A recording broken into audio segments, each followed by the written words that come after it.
Hi all, good day. ఈరోజు ఒక thrilling experience face చేసిన ఒక ఇద్దరు మిత్రుల స్టోరీ ఇప్పుడు నేను చెప్తున్నాను. ఒక ఊరిలో ఇద్దరు ఫ్రెండ్స్ ఉండేవాళ్ళు. ఆ ఇద్దరిలో ఒక ఫ్రెండ్ ఒక కొత్త బైక్ కొన్నాడని చెప్పి పార్టీ చేసుకుందామని చెప్పి ప్లాన్ చేసుకున్నారు. నెక్స్ట్ డే వీళ్ళిద్దరూ పార్టీ చేసుకోవడానికి వాళ్ళ విలేజ్ నుంచి ఒక 10 కిలోమీటర్స్ డిస్టెన్స్లో ఉన్న ఒక టౌన్కి వెళ్ళారు. ఆ టౌన్లో ఒక మంచి సినిమా చూసి పక్కనే ఉన్న రెస్టారెంట్కి వెళ్ళారు. రెస్టారెంట్లో మంచిగా భోజనం చేశారు. వీళ్ళు భోజనం చేసి బయటకు వస్తున్న టైంలో అప్పటికప్పుడే వాతావరణం మారిపోయింది. విపరీతమైన ఈదురుగాలులు, వర్షం స్టార్ట్ అయింది.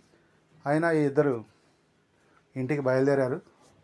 వర్షం బాగా పెరిగిందని చెప్పి ఒక బస్టాండ్ దగ్గర ఆగారు. ఆ బస్టాండ్లో ఒక వ్యక్తి ఈ ఇద్దరు మిత్రులను చూసి నవ్వుతూ ఉన్నాడు. తనలో తనే మాట్లాడుకుంటున్నాడు.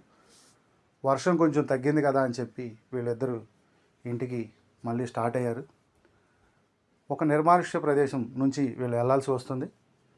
ఆ రూట్లో వీళ్ళు బయలుదేరారు. ఆ రూట్లో ఒక పెద్ద వంతెన వస్తుంది. ఆ వంతెన వచ్చే దగ్గరలో వీళ్ళ బండి ఆగిపోయింది. కొత్త బండి ఎందుకు ఆగిపోయిందా అని చెప్పి ఇద్దరు ఆలోచిస్తూ అన్ని విధాలుగా బండిని స్టార్ట్ చేయడానికి ట్రై చేశారు. అయినా బండి స్టార్ట్ అవ్వలేదు. ఇంతలో రెండవ మిత్రుడికి ఆ వంతెన గురించి చిన్నప్పటి నుంచి వింటున్న కథలు ఒకసారిగా గుర్తొచ్చి చెమటలు పట్టడం స్టార్ట్ అయినాయి.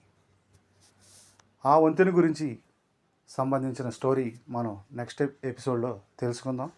Please subscribe my YouTube channel.